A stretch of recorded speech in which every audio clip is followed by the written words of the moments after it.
हमारे नबी साहब का नाम। हमारे नबी साहब का नाम हज़रत मोहम्मद मुस्तफा सल्लल्लाहु अलैहि वसल्लम। हमारे नबी साहब के अम्मी का नाम। हमारे नबी साहब की अम्मी का नाम आमिना।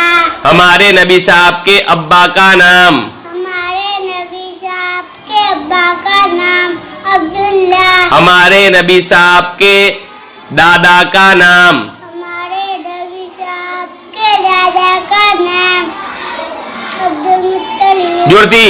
हमारे नबी साहब के दादा का नाम अब्दुल मुत्तलिब। हमारे नबी साहब के दादी का नाम। हमारे नबी साहब की दादी का नाम फातिमा। हमारे नबी साहब के नाना का नाम। हमारे नबी साहब के नाना का नाम वहाब। हमारे नबी